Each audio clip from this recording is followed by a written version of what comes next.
conformado el equipo de investigación histórica de Colón. Hoy es un espacio no oficial, digamos, porque la decisión de la comisión directiva es que todavía la historia no tenga el lugar que se merece dentro del club.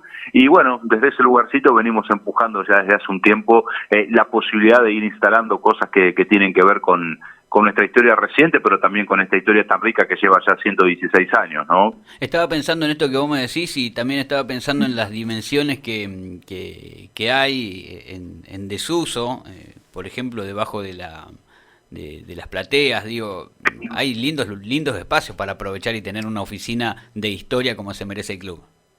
Sí, nosotros, esto que uno plantea no es una cuestión alocada, sino que tiene que ver con lo mucho que uno ha aprendido de los procesos de otros clubes, ¿no? Uno que tiene relación con historiadores, con hinchas de otros clubes que forman parte de los departamentos de historia o de cultura de sus instituciones, de aquellos clubes que inclusive han podido ya llevar adelante la conformación de un museo.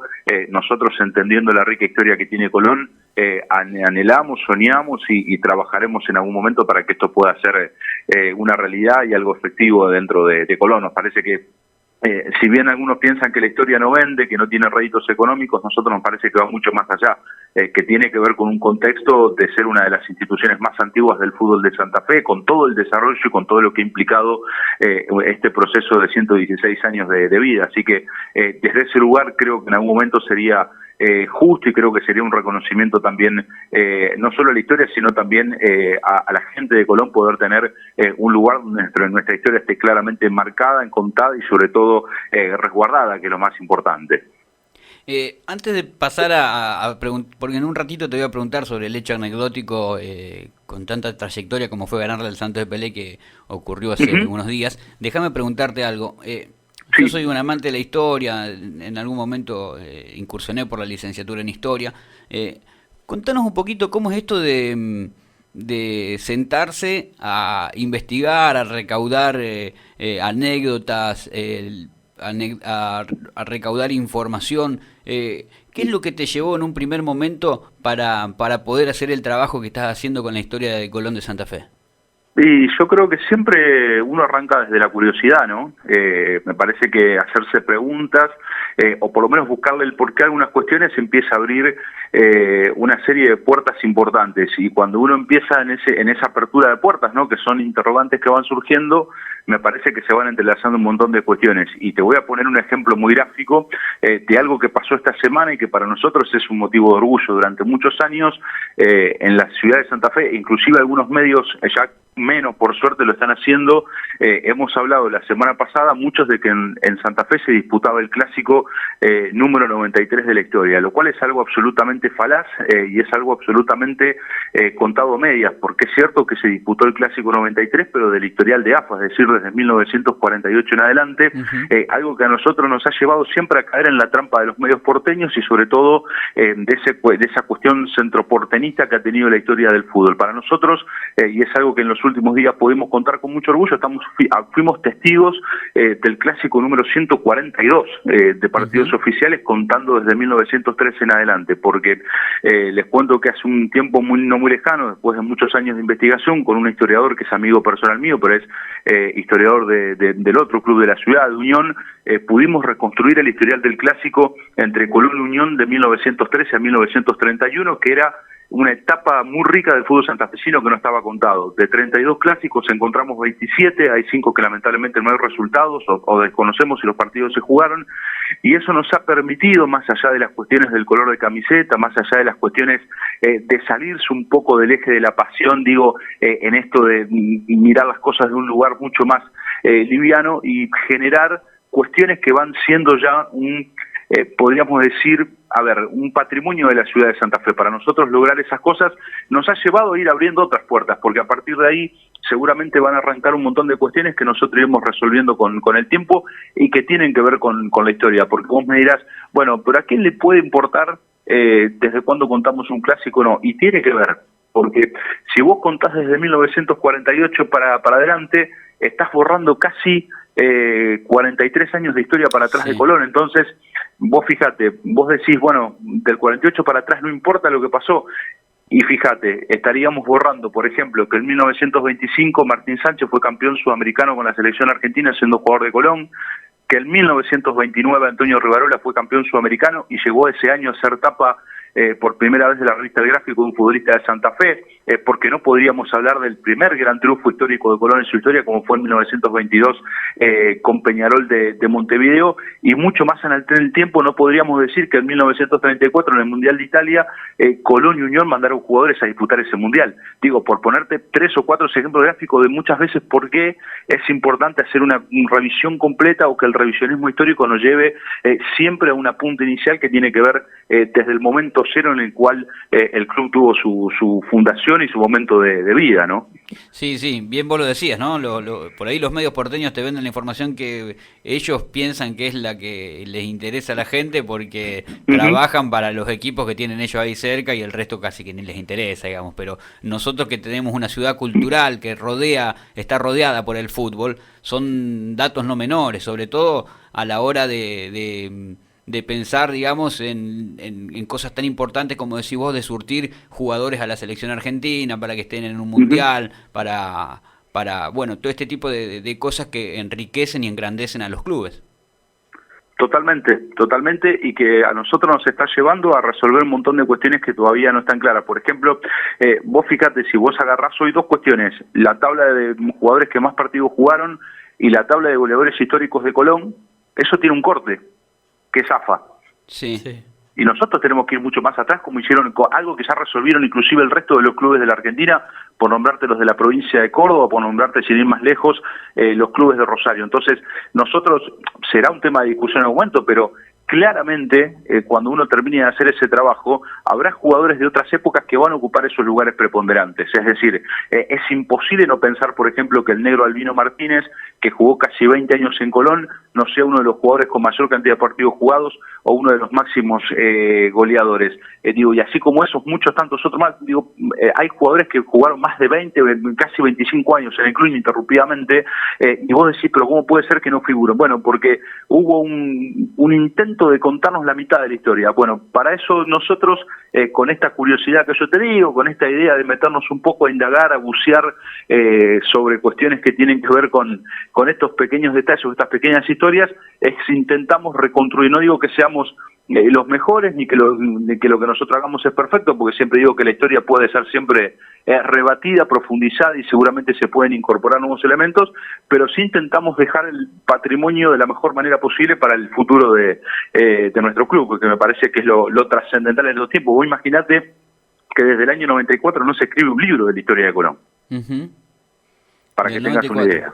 Del 94, me dijiste. El libro, es el libro de Juan José Sidoni, que es el libro más completo yendo en el tiempo. Después estuvo el libro de los 100 años, que es un libro institucional, pero que tiene muchas falencias en términos de la construcción de su material, y desde ahí en adelante no se han escrito, no hay material gráfico que además hable de las cuestiones que nosotros también necesitamos empezar a reconstruir, que tienen que ver con esos primeros años de vida del club, que tienen que ver con su etapa amateur hasta 1931. Bueno, todo un trabajo que hay que hacer de manera intensa, y que a nosotros nos lleva obviamente un tiempo importante, porque no es sencillo indagar, bucear, meterse en diarios, archivos, buscar en otras provincias. Es un trabajo de muchas horas, de mucho laburo, de muchas horas, pero bueno, uno lo hace convencido de que detrás de todo eso está el mejor rédito y el mejor tesoro que uno puede tener, que es nada más y nada menos que contribuir a seguir engrandeciendo la historia de la institución. ¿Con cuánta gente estás trabajando para el recaudo de la información? Depende.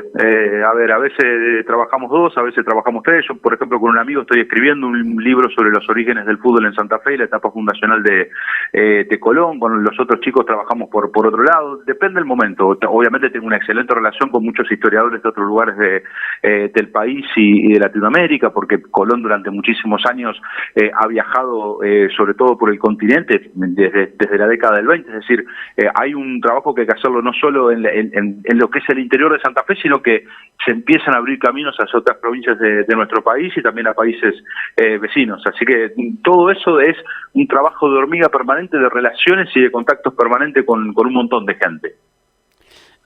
No quiero dejar pasar la oportunidad de poder consultarte sobre el hecho trascendental que lleva a que el Brigadier López sea conocido como el Cementerio de los Elefantes. Eso ocurría, y por ahí yo le cuento a mis hijos y me buscan enseguida de querer comparar el fútbol de antes con el fútbol de ahora, con qué partido podemos asemejar ese que jugó Colón contra Santos y lo trasladáramos ahora. Me gustaría que nos vayas inundando de ese tipo de información para que los sabaleros empecemos a aprender detalles que desconocemos. Sí, a ver, es cierto lo que vos decís, quizás es muy difícil trazar un paralelismo, pero digo, si uno quiere más o menos asemejar alguna idea, y quizás tendremos que estar hablando de el Barcelona de hace un par de años atrás, el Barcelona del MSN. El que enfrentó a Estudiantes, por ejemplo, en el Mundial de Clubes. Sí. Un equipo de esas características, digo, en términos de lo que implicaba. El Santos de Pelé de ese momento no era cualquier Santos el que llega a la ciudad de Santa Fe. Para que vos tengas una idea, era tricampeón brasileño, era bicampeón de América y era bicampeón intercontinental. Y llega a Santa Fe con un récord de 43 partidos invictos. Claro. Pero además estamos hablando de que no por casualidad le decían el ballet blanco. Y vos mirás rápidamente esa formación y era Pepe, Pelé, Coutinho, por ejemplo, Gilmar en el arco, Cito, Lima, digo, parte de la estructura de la selección brasileña, estaba, básicamente la columna vertebral de la selección brasileña de esos tiempos estaba en este Santos. Digo, algunos han intentado desprestigiar o han intentado decir, bueno, fue un partido amistoso, pero la realidad es que el Santos jugó ese partido como un partido más de los tantos que había hecho por su gira. De hecho, vos pensás que llega a Santa Fe después de venir invicto, porque antes de jugar con Colón le ganó 3-2 a Godoy Cruz, le ganó 2-1 a Talleres de Córdoba, 4-3 a Boca y 2-1 a Racing. Y con un Colón, yo te diría casi en desventaja, porque Colón venía de jugar el día anterior en Buenos Aires por el torneo de Primera B. Colón había perdido con Platense. Entonces digo, la sensación que se daba, inclusive cuando vos mirás las previas incluso de diarios que no son de Santa Fe, era que el Santos venía a aplastarlo a Colón y que iba a ser prácticamente una práctica para el conjunto brasileño.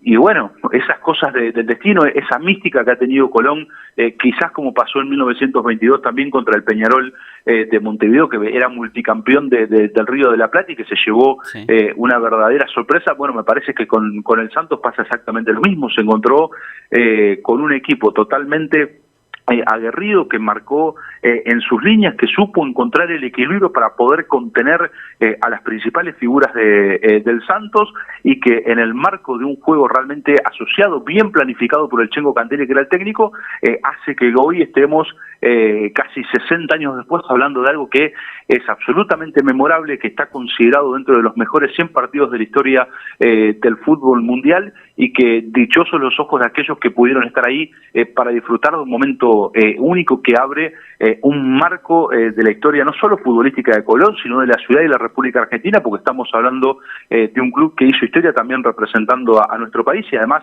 con una diferencia, era un club que jugaba en la segunda división del fútbol argentino. Me parece que eso también es algo absolutamente meritorio, y que obviamente cuando va pasando el tiempo, cuando van pasando los años, uno lo va mirando, va afinando la mirada, y me parece que es una cosa realmente extraordinaria pensar hoy en escuchar esos 4 o 5 nombres y que vos digas, nosotros le ganamos en Santa Fe, y con un equipo totalmente menor en cuanto a envergadura, con un equipo además cansado, diezmado, que venía de jugar 24 horas antes de viajar.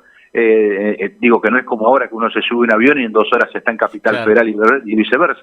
Y me parece que esa entereza, eso que entendieron los jugadores que era la posibilidad de quedar en la historia, es lo que se plasma después en este resultado, ¿no? ¿Tuviste la oportunidad de charlar con alguien que haya estado presente en el partido, con algún exjugador, de tener algún diálogo para ver para entender más cómo se vivió ese momento? A ver, conozco, bueno, llegué a conocer obviamente, incluso hoy le contaba a Maxi en algún momento, allá por el año 2014, nosotros aquí con un grupo de amigos hicimos un reconocimiento a Norberto Serenotti, que actualmente vive, es uno de los pocos sobrevivientes, él reside hoy en la ciudad de San Justo, es quien hace la jugada del primer gol, es quien deja 2 o 3 brasileros en el camino cuando llega a enfrentarse con Gil Márquez, el arquero, ve que no tienen margen de maniobra para poder tirar el primer palo, abre la pelota hacia el medio y ahí el paraguayo Fernando López es quien convierte el empate de Colón. Y llegué a conocer, obviamente, tuve el honor de poder entregarle una plaqueta en mano a Motoneta López, y llegué a conocer en viejas épocas también nada más y nada menos que al Ploto Gómez, quizás la figura emblemática de ese partido por ser el autor de gol del triunfo, ¿no? Y tengo la particularidad también de que el padre de una amiga muy cercana ha sido una de las mascotas en ese partido, inclusive en algunas fotos se lo ve, es uno de esos famosos nenes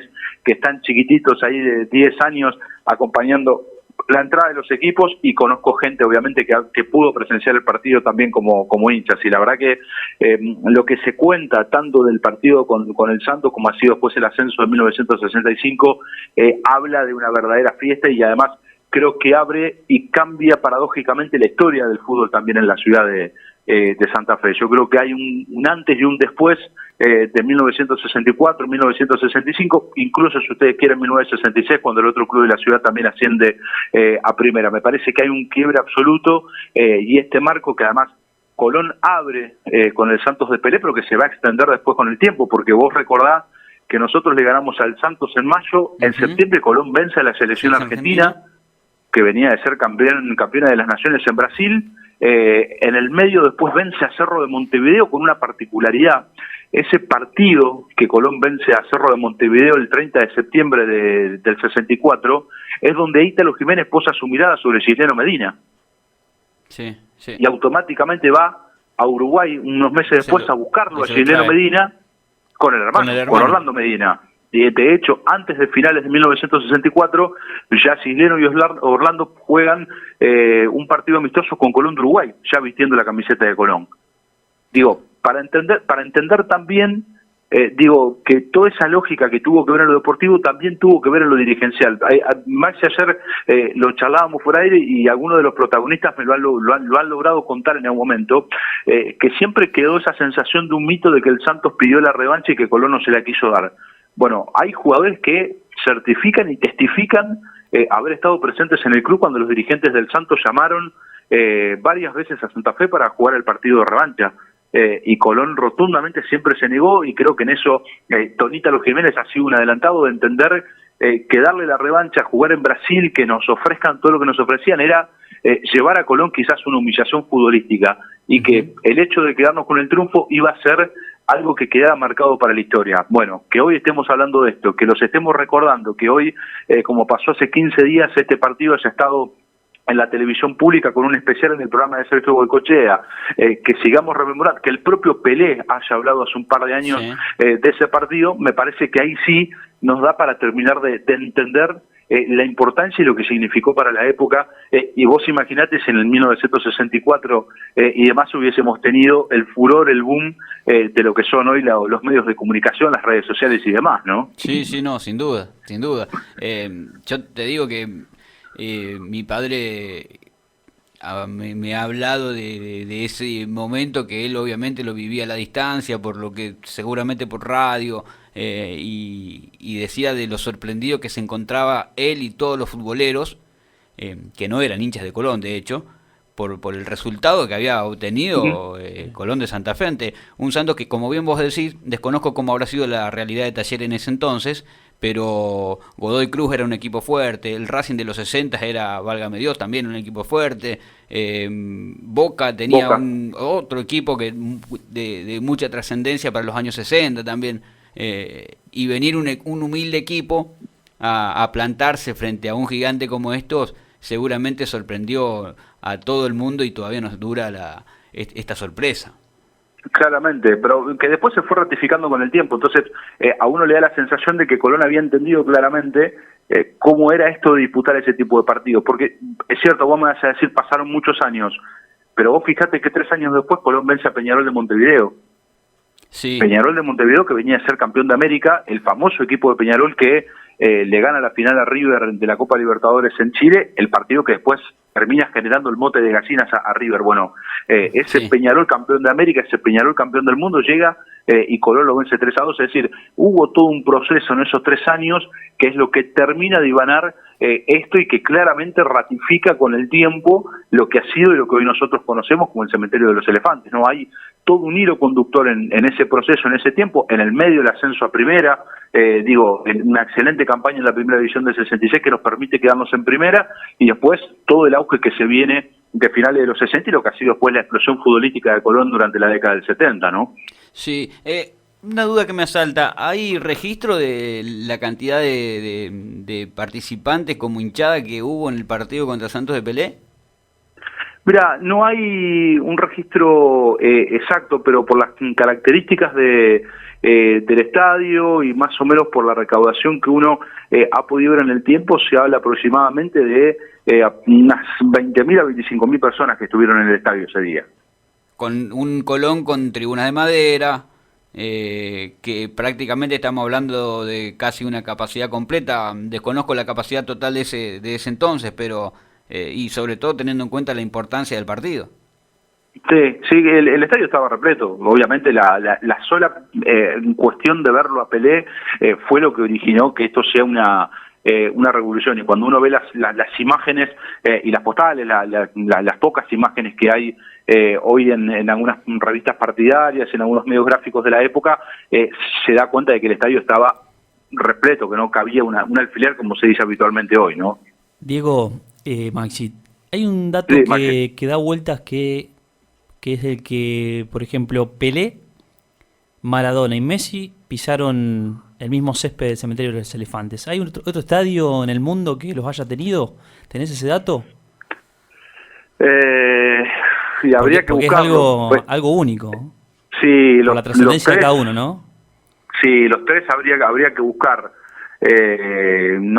Y quizás la Bombonera, sí, sí. El estadio de River, el Monumental, porque el Santos también, recordemos que hubo varias giras a la Argentina, de hecho en alguna de ellas, casi como la despedida de Pelé del fútbol, estuvo en River, así que por nombrarte dos que me acuerdo así rápidamente, sí, la Bombonera y el Monumental, con seguridad. Sí, hablamos de estadios de los grandes de Argentina. Sí. Después de estadios de características como las nuestras, me animaría a decirte que por lo menos en Argentina ningún otro. Sí, bien. ¿Sabés por qué o de dónde surge la idea o a quién se le prende la lámpara de la leyenda Cementerio de los Elefantes? Es una discusión muy intensa entre viejos periodistas deportivos de la época. De hecho, hay uno que todavía vive aquí en la ciudad de Santa Fe, con quien tengo una gran amistad, que él dice ser el autor de esa frase. Algunos se lo adjudican a otros periodistas ya fallecidos de un medio gráfico de Santa Fe, como es el Diario Litoral, pero surgió del periodismo.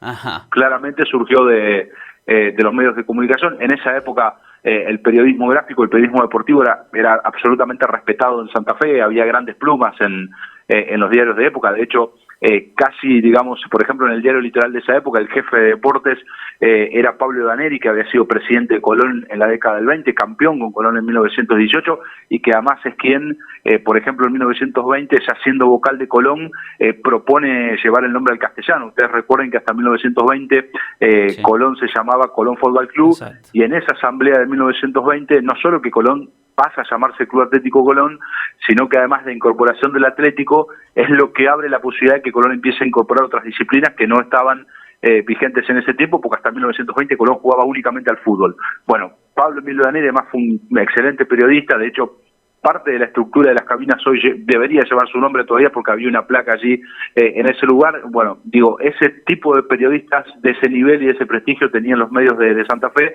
y se respetaba mucho también esas cuestiones que iban surgiendo cuando se ponía algún apodo, algún mote, y bueno, evidentemente de allí surge también esta cuestión del cementerio de los elefantes, y que terminó siendo arraigado y aceptado por el pueblo rojinegro, ¿no? Sí, y la sociedad toda. Mirá si lo hubiesen hecho marca registrada, ¿no? Lo que hubiese sido.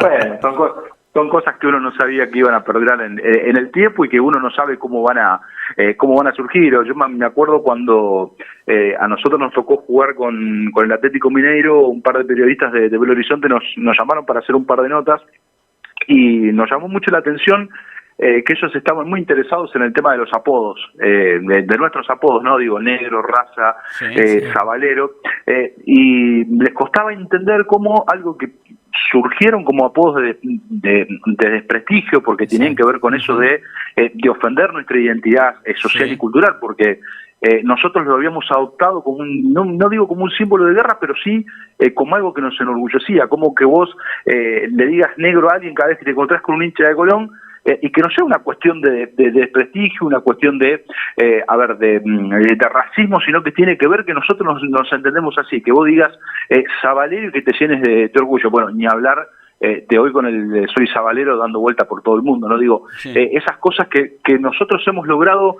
resignificar, pasar de el desprestigio que sea una marca de orgullo para nosotros. Bueno, son cosas que inclusive muchas veces son para estudios sociológicos un poco más profundos, ¿no? Que nosotros lo podemos analizar desde la pasión, desde cierto raciocinio de hincha, pero que muchas veces algún que otro especialista nos ha dicho el caso de los hinchas de Colón es para estudiarlo un poco más en profundidad desde áreas específicas. Sí, unos cuantos sociólogos y unos cuantos psicólogos también nos merecemos los hinchas de Colón porque estamos bastante locos. Diego, la verdad que agradecido por haberte tomado este tiempo de charlar con nosotros, de enriquecernos, de llevar de reflotar la historia de Colón para que sea una de las cosas que se mantenga vigente, porque no solamente los colores son los que tienen que estar vigentes, sino que para ser hincha es necesario saber a quién le estás alentando, y este tipo de cosas son las que enriquecen a la gente que día tras día lucha para que Colón sea más grande. Exactamente. Antes de pedirlo, me parece importante para aquellos que nos están escuchando y que quizás dice, bueno, se la pasaron hablando, hablaron del Santos, pero rápidamente Pérez fue el arquero, Barreiro y Pérez fueron los defensores, Larpín, Sánchez y Poncio fueron los volantes centrales, de hecho Poncio fue el capitán de ese equipo, Luis López, Motoneta López, el entrerriano Broggi, Fernando López, Cabaña y Serenotti fue el 11 inicial, y los tres jugadores que entraron después de manera de relevos, Ceballos, que entró por Pérez, el defensor, Demetrio Gómez, que entra por el manco Broggi, y García, que entró en lugar de Serenotti, son los jugadores junto con el Chengo Cantelli, con el técnico de ese equipo, los 14 que entraron en la historia grande del Club Atlético Colón. La última, ¿tenés el dato de los minutos en los que se hicieron los goles? Sí, Pelé casi sobre el final del primer tiempo, abre el marcador para el Santos, a los 6 minutos del segundo tiempo el paraguayo Fernando López, y a los 43 del segundo tiempo el cabezazo de Demetrio Gómez para, obviamente, el delirio, la locura, la fiesta, y lo que hoy estamos hablando, uno de los hechos futbolísticos más importantes de la historia del fútbol mundial. Y hasta luego, cocodrilo, como me gusta decir. una Goglia, un adelantado a Goglia sería ese, porque en los minutos que lo hizo, casi llegando al final, una Goglia 30, 40 años después. Sí, más o menos, sí, la verdad que para alguien con una identidad tan cercana al barrio Centenario como ese Demetrio Gómez, me parece que también tiene mucho que ver con eso, ¿no? Que sea alguien del barrio, alguien totalmente vinculado con la institución, alguien que llevaba Colón en su sangre, me parece que también le da todo ese plus, todo ese extra de lo que muchos de nosotros quisiéramos, ¿no? Que ¿cuántos de nosotros hemos soñado alguna vez con poder jugar, con poder estar dentro del campo de juego y hacer alguna cosa de esa? Bueno, me parece que creo que es una síntesis de que el Ploto encarna un poco todo eso, ¿no? De el hincha pasional que pudo llegar a ser jugador y desde dentro de la cancha hacer y cumplir el sueño de muchos hinchas. Sin duda. Que paz descanse, ¿no? El querido y recordado Ploto. Compañero Leo, déjeme hacerle una pregunta. Yo hoy le hice una pregunta a Diego y le dije, Diego, te queremos tener todos los jueves con un micro de unos minutos para no molestarlo tanto. Y Diego me dijo, no tengo problema, a mí me gusta esto. No me diga que... Dijo así, lo tengo en mensaje. Lo comprometo de esta manera diciéndole que lo queremos tener todos los jueves en un micro, aunque sea grabado, pero de alguna manera teniendo un dato que enriquezca nuestro programa. ¿Qué le parece a usted? Y la verdad que para mí sería si quiere venir él a hacer un verdadero honor. Si quiere venir él, yo me siento en una sillita de madera que tenemos acá al lado y adelante. No hay ningún problema. Para mí, como le decía hoy a Maxi, sería un placer, es algo que a uno le gusta. Obviamente trataremos de hacerlo un poco más corto para no aburrir demasiado a la gente también con la monopolización de la palabra, pero será un placer y obviamente hay muchísimas cosas, muchísimos disparadores y muchísimos temas que podemos ir abordando cuando ustedes lo dispongan y de la forma que ustedes quieran hacerlo. Diego, agradecidos eternamente, no solamente nosotros que estamos acá en la conducción, sino todos los integrantes de esta hermosa peña y seguramente los radioescuchas, porque nos gusta mucho hablar y saber de Colón. El abrazo de la distancia y, como siempre digo, ojalá que la vida nos encuentre en cualquier esquina y si es en la rotonda enfrente de Colón, mucho mejor. Seguramente, y aprovecho antes de despedirlos y le mando un fuerte abrazo a Martín Luna, el titular de la emisora, con quien nos une una vieja amistad también. Lo teníamos, recién se estaba escuchando porque se había subido al auto y se estaba bajando y siempre nos está escuchando el programa, así que seguramente le llega el saludo. Bueno, y un abrazo enorme también para ustedes, para toda la gente. Reitero, a su entera disposición, muchachos, lo que necesiten, cuando quieran, si quieren que arranquemos los jueves, nos encontramos, los coordinamos a la semana. Gracias, Diego, abrazo. Un fuerte abrazo sabalero a la distancia. Otro. Estábamos charlando con Diego Meloni, uno de los tipos que no, uno de los tipos que no es uno de los tipos. Va a ser el tipo que va a saber de los que participan aquí en el programa. Sin duda. Un capacitado, usted lo dijo bien, un capacitado de la historia sabalera. Sí. Nosotros somos un capacitador electrónico, no más apenas, ¿viste? Porque de vez en cuando tiramos alguna patada, lo único. Bueno, pero viene bien de vez en cuando cortar un poco las entrevistas con los jugadores y era la idea un poco de esto de nutrir de historia el programa para aquellos que conectan algunos puntos nuestros de la historia del club, no conocen o lo saben porque se lo contaron, pero la historia a veces va tomando diferentes rumbos. Bueno, Diego tiene una palabra calificada porque aparte se informa, estudia sobre el tema y es un sabalero más como nosotros que está ahí, llenándonos de más datos, compañero. Como que tengo aquí, del amigo Mastrangelo. Ah, ese es un lindo dato. Ya lo vamos a compartir. Por favor. Nos vamos a la pausa y ya venimos, ¿le parece? Vamos. 21 horas. Peña Sabalera está auspiciada por Cooperativa Agropecuaria 9 de Octubre y Corralón Nélida. Venta de materiales para la construcción, productos veterinarios y servicio de pulverización. Teléfonos 03406 471 599 y 472-160. Italia 587, María Juana. Mi Granja G&L, productos de almacén, lácteos, bebidas, elaboración casera de alimentos. Servicio de delivery, pedidos al 472-122. Mi Granja G&L te espera en Santa Fe 351, María Juana. Saex, la casa del pueblo sabalero. Diseños exclusivos en indumentaria sabalera para toda la familia. Vestimos tu pasión. Estampado de camisetas de todas las temporadas. Envíos al interior. Encontrala en Instagram como Saex19 o en Face Saex Stamp. Precios especiales para agrupaciones, peñas y filiales. WhatsApp 3424-296684. Aristóbulo del Valle 4354 Santa Fe. Distribuidora Gastaldi, representante exclusivo de Leys, Kinder, Chevalier 03406 471 253 María Juana. Automotores Avenida. Agroideas Sociedad Anónima. Sumac, indumentaria deportiva personalizada. MD Viajes y Turismo. Grupo CAFA. Construí con calidad. Pollería 25 de Mayo. Todos los cortes de pollo, pulpetines y brochets. Anexo almacén y bebidas. Visítanos en 25 de Mayo 111 o llamanos al 03406 459459 María Juana.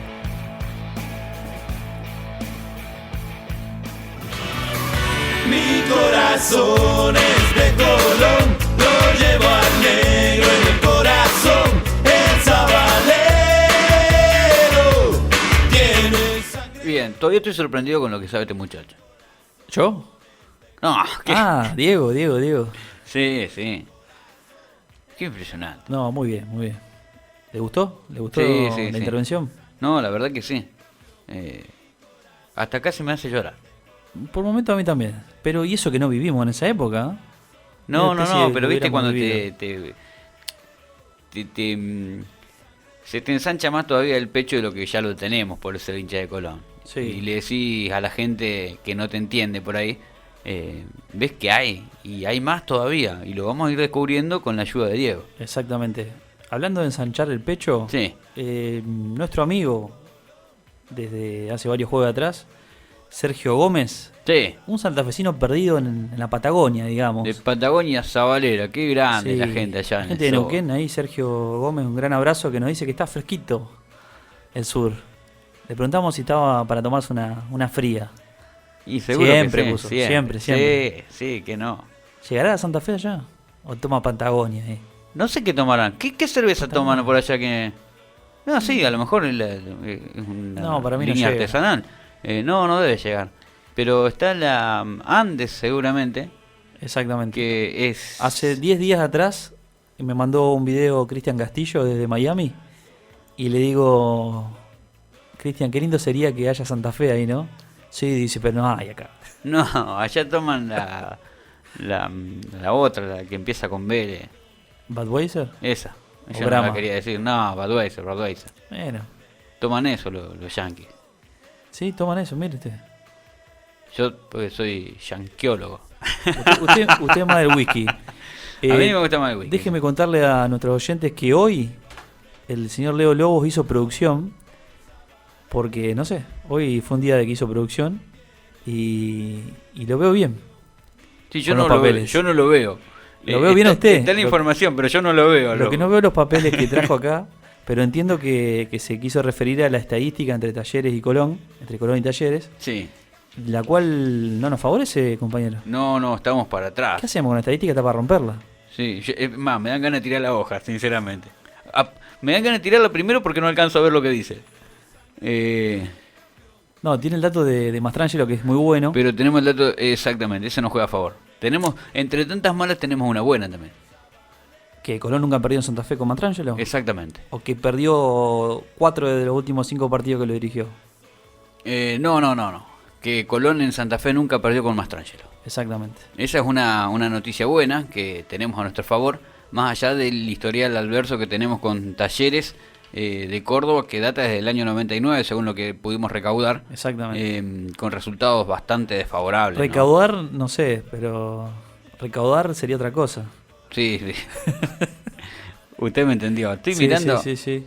la última, en la apertura 2003-2004, que le ganamos 5-1. 5-1, sí. Y después local. hay un 3-0 en el 2001-2002 de visitante. No, a ver. Sí, de visitante. ¿Qué más tenemos? Usted está diciendo como goleadas máximas, ¿no? Claro. Bueno, el último dato que tenemos con Talleres de Córdoba, jugando de local, fue una derrota por 2-1. ¿Se acuerda Sí. por la Copa Maradona, la fase campeón? Sí, señor. Que se cayó el equipo de Domínguez. Se cayó, Claro, digamos, veníamos futbolísticamente. bien sí. y ahí hizo el break. ¿Qué pálpito tiene usted para el fin de semana?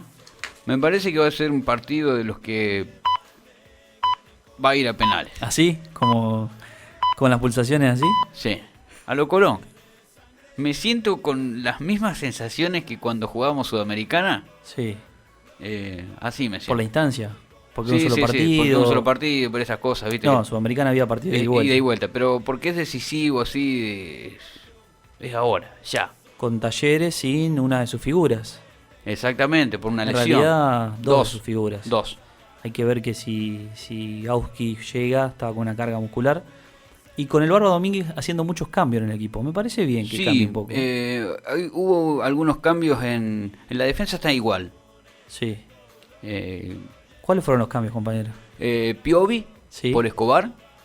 Ahí- Mura. Ahí no estoy de acuerdo, pero sí. No, yo me estaba gustando cómo estaba jugando Escobar. Pero bueno, vamos a ver. Mura por Mesa Exactamente. y Wilson Morelo por Farías. Así es.